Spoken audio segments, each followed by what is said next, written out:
ত্রিপুরায় ১২৫টা যে বিদ্যাপতি স্কুল আছে, এখন সবগুলো স্কুলে কিন্তু এক করে ভর্তি নেওয়া হইব স্টুডেন্টদের, ঠিক? তো এখানে বিদ্যাপতি স্কুল যে পুরা ত্রিপুরার মধ্যে, সম্পূর্ণ ত্রিপুরার মধ্যে ১২৫টা স্কুলের মধ্যে এখন নার্সারি থেকে শুরু করে KG1 KG2 তারপরে ক্লাস 11 এরকমভাবে কিন্তু প্রত্যেকটা স্কুলের মধ্যে এখন ভর্তি হইব। এবং এই স্কুলগুলো কিন্তু CBSE এফিলিয়েটেড একটা বিদ্যাপতি স্কুল। এই স্কুলগুলোর মধ্যে সব ধরনের সুযোগ সুবিধা থাকবে, যেরকম মনে করো সাবজেক্ট টিচার তো থাকবে, তাছাড়াও এক্সট্রা অনেক ধরনের টিচার থাকে, যেরকম আর্ট টিচার, তারপরে ড্রয়িং টিচার থাকবো, থিয়েটার থাকবো, তারপর ডান্স টিচার থাকবো, ইয়োগা টিচার থাকবো, স্পেশাল এডুকেটার থাকবো, লাইব্রেরিয়ান থাকবো, আয়াত থাকবো। তাছাড়া মনে করো ওভারঅল সব বিষয়ে কিন্তু এক্সপার্ট টিচার তারা কিন্তু এই বিদ্যাপতি স্কুলে সার্ভিস দেয়, ঠিক? তো অবশ্যই আপনাদের স্টুডেন্টরা এইসব স্কুলে ভর্তি করান, গভর্নমেন্ট স্কুলে, ঠিক? এখানে একদম ন্যূনতম একটা হালকা একটা ফি দেওয়ার লাগে, খুব কম খরচায় আপনারা কিন্তু এই বিদ্যাপতি স্কুলগুলোতে অবশ্যই এডমিশন করান আপনাদের ছেলে মেয়েরে। কারণ সরকারি যে স্কুলগুলো এখানে যদি পড়ায়, ক্লাস যদি আপনি নার্সারিতে তারা এডমিশন করেন স্টুডেন্টে, সে কিন্তু ক্লাস 12 পর্যন্ত সেই স্কুলে পড়াশোনা করে আইতে পারবো। তাহলে এর চেয়ে ভালো সুযোগ আর হয়তো বা নাই। তো চলো এবার আমি দেখাই কোন কোন ক্লাসে এই যে নোটিফিকেশনটা, এটা হচ্ছে একটা বিদ্যাপতি স্কুলে। তো বিদ্যাপতি স্কুলটা হচ্ছে বুজজং এই যে স্কুল, এখন সব স্কুল থেকেই এক এক করে মানে ফর্ম ফিল আপের এখন ডেট দেওয়া হইব। আর এই স্কুলগুলোর মধ্যে কিন্তু এখন অনেক টিচারও নিয়োগ হইব, যেমন সাবজেক্ট টিচারও নিয়োগ হইব। তাছাড়াও যেরকম আমি কইলাম না আয়া, তাছাড়া আর্টের টিচার নিব, তারপরে মনে করো ডান্সের টিচার নিব, থিয়েটার নিব, ইয়োগা নিব, এরকম অনেক বিষয় আছে যেগুলা বিদ্যাপতি স্কুলের মধ্যে পড়ানো হয়। তো এবার এই ফর্মের মধ্যে কী কী কইছে এখানে দেখো, এখানে কইছে যে লটারির মাধ্যমে, এখানে লটারির মাধ্যমে কিন্তু আপনাদের ছেলে মেয়েরে এডমিশন করাইতে পারেন। লটারি বলতে কি, প্রথমত ফর্ম ফিল আপ করে নিয়ে আসি স্কুলে, যে স্কুলে আপনি ভর্তি করাবেন বিদ্যাপতি স্কুলগুলোতে, তো স্কুলগুলোতে যখন ফর্ম ফিল আপ করাবেন পরবর্তী সময়ে, সেগুলো কিন্তু লটারির মাধ্যমে যতগুলা সিট আছে, নার্সারি বা KG1 বা KG2 যতগুলাই সিট আছে সেই অনুযায়ী সবগুলো সিটের সঙ্গে টোকেন দিয়ে সবগুলো লটারি দেওয়া হইব। আপনার স্টুডেন্টের ফর্মের নাম্বার অনুযায়ী লটারি হইব। তখন এই লটারির মধ্যে যারা যারা নাম পড়ব তারা অবশ্যই এখানে সিলেকশন করা হইব, ঠিক আছে? তো এবার চলো নার্সারিতে এডমিশন হইব। নার্সারি বলতে 3 থেকে 4 বছরের যে বাচ্চারা, ঠিক? নার্সারি এবার KG1 হচ্ছে 4 থেকে 5 এবং 5 থেকে 6 হচ্ছে KG2, ঠিক? এইভাবে 3টা মানে ক্লাসে এডমিশন করানো হইব। তার পরবর্তীতে আবার ক্লাস 1ও এডমিশন করানো হইব, ঠিক? তাহলে অবশ্যই তোমরা দেখানো কী কী নিয়ম আছে, তো আমি একবার কয়ে দিই। তো অবশ্যই তোমার আপনাদের যে ছেলে মেয়েরে এডমিশন করাইতে গেলে কিন্তু অবশ্যই তার বয়সটা দেখে নেন কত। 1 মানে এপ্রিলের 1 তারিখ থেকে 2021 থেকে 2022-এর মার্চের 31 তারিখের মধ্যে যদি আপনার ছেলে মেয়ের জন্ম হয়, তাইলে কিন্তু এখানে ভর্তি করাতে পারে, মানে তার বয়সটা এখানে মিলব। এবার KG1-এ যদি ভর্তি করাইতে চান, তাহলে তার বয়সটা কত হইতে হবে কইছে 2020, মানে 20 এপ্রিলের 1 তারিখ থেকে কইছে 20 পরে 21 মার্চের 31 তারিখের মধ্যে আপনার ছেলে মেয়ের যদি জন্ম হয়ে থাকে, তাহলে কিন্তু এখানে অ্যাপ্লাই করতে পারবেন। KG2টাও সেম, কইছে 2019-এর এপ্রিল মাসে থেকে 2020-র মার্চ মাসের মধ্যে যদি আপনার ছেলে মেয়ের জন্ম হয়, তাহলে KG2-তে ভর্তি করাতে পারবেন, ঠিক? তো এবার ফর্ম ফিল আপ আছে, ফর্মটা আপনারা সেই স্কুল থেকে গিয়ে লইতে হবে। কত তারিখ থেকে গেছে? 10 তারিখ থেকে, মার্চের 10 তারিখ থেকে মার্চের 20 তারিখ পর্যন্ত আপনারা যে বিদ্যাপতি স্কুলগুলো আছে এখানে গিয়ে আপনারা লইবেন।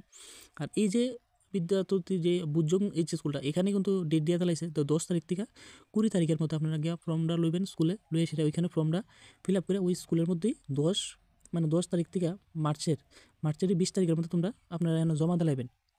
জমা দিয়ে সেটা তার পরবর্তীতে এখানে লেখা আছে, আমি সম্পূর্ণ কয়ে দিতেছি। এবার কইছে ফর্মটা কবেতে দিব, তো কয়ে দিলাম। এবার কী কী ডকুমেন্টস লাগবো ফর্মটা লইতে গেলে, তো ফর্মটা লইতে গেলে আপনার ছেলে মেয়ের প্রথমত জন্মের যে আমরা কই বার্থ সার্টিফিকেট, এটা লইয়া দিতে দিব।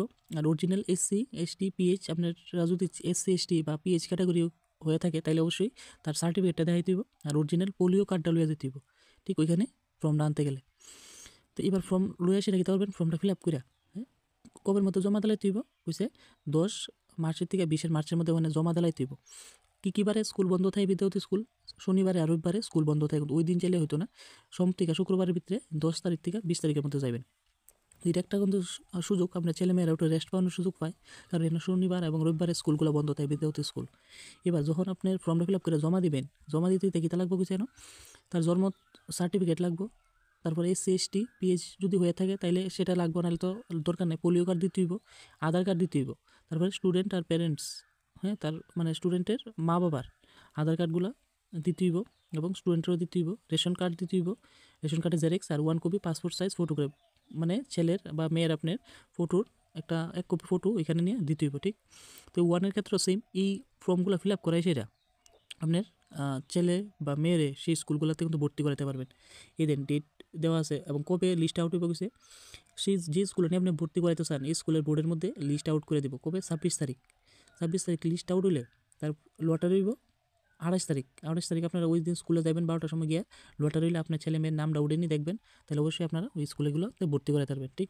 মানে শুধুমাত্র অল্প একটা এডমিশন ফ্রি লাগে, সেটার মাধ্যমে কিন্তু এখানে ভর্তি করাতে পারবেন। আর সরকারি স্কুল মানে অনেক ধরনের ফেসিলিটি থাকবে। আর বিদ্যাপতি স্কুল এবং খুবই একদম করতে পারেন খুব বেস্ট স্কুল ত্রিপুরার মধ্যে থাকে এই বিদ্যাপতি স্কুলগুলো। এখানে সব ধরনের ফেসিলিটি থাকে স্টুডেন্টের, মানে ওভারঅল যত হাই ক্লাস ইনফ্রাস্ট্রাকচার আছে ন্যাশনাল কো ইন্টারন্যাশনাল লেভেলের সব ধরনের ইনফ্রাস্ট্রাকচার কিন্তু বিদ্যাপতি স্কুলগুলোতে প্রোভাইড করা হয়, ঠিক? স্পোর্টসের থেকে শুরু করে ওভারঅল সব ধরনের ফেসিলিটি এই বিদ্যাপতি স্কুলগুলোতে তাই অবশ্যই আপনার স্টুডেন্ট বা ছেলে মেয়েরে ভর্তি করতে পারেন। দেখেন এখন শুরু হইব নার্সারি, মানে 3 থেকে 4 বছরের বাচ্চারা ভর্তি হতে পারবো, ঠিক আছে? 4 থেকে 5 বছরের বাচ্চারা আর 5 থেকে 6 বছরের বাচ্চারা, মানে এটারে কী কয়, এটারে একদম শুরুর যে স্টেজটা একজন স্টুডেন্টের তার পড়াশোনার জীবনটা কিন্তু এই জায়গার থেকে শুরু হয়, নার্সারির থেকে KG1 KG2, তারপর ক্লাস 1 ক্লাস 2। এখন যে এনইপির যে স্ট্রাকচার 5+3+3+4, 5+ মানে কিটা, এখানে ওই যে প্রথম তার ক্লাস 1 এর আগে 3 বছর পড়ানো লাগে এবং ক্লাস 1 এবং 2 মানে টোটাল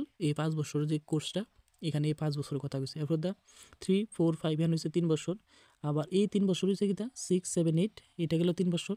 এবার লাস্টে যে 4 বছর সেটা 9, মানে 9 10 11 12, এইভাবে এনইপি যে ন্যাশনাল এডুকেশন পলিসি 2020-তে যে বেরিয়েছে সেটার রূপরেখা, এবং এইভাবেই কিন্তু প্রত্যেকটা স্কুলের ইনফ্রাস্ট্রাকচার থেকে শুরু করে শিক্ষক নিয়োগ থেকে শুরু করে, এবং এই যে স্কুলগুলোতে কিন্তু এখন কিন্তু বিদ্যাপতি স্কুলগুলোতে অনেক শিক্ষক নিয়োগ হইব। সবাই লক্ষ্য রাখবা যারা বিএড করে লাইছো বা ডিএলএড করা না আসো তোমরা, অবশ্যই এই স্কুলগুলোতে কিন্তু অ্যাপ্লাই করবা, বিভিন্ন পোস্টে কিন্তু নিয়োগ হইব এখন। তাছাড়া প্রি প্রাইমারি টিচার, এটাও কয়ে দেয় প্রি প্রাইমারি মানে কি, এই যে ফর্মটা বাড়িছে এই স্টুডেন্টরা পড়া নিলে কিন্তু প্রি প্রাইমারি টিচার লাগবে, এখানে কিন্তু বিএড ডিএলএড হলে হইতো না। এইসব স্কুলে অ্যাপ্লাই করতে গেলে তোমাকে কিন্তু অবশ্যই টিআরবিটি যে এক্সাম নিব সেই টিআরবিটি প্রি প্রাইমারি টিচার নিয়োগ হইব। তো সেইখানে অবশ্যই তোমার এক্সাম কোয়ালিফাই করতে হইব এবং তোমার কিন্তু এনটিটি কোর্স থাকতে হইব, মানে নার্সারি টিচার ট্রেনিং কোর্স, তাছাড়া মানে আর্লি চাইল্ডহুড কেয়ার কোর্স, এগুলো কিন্তু করানো হয়। কে করায় এটি?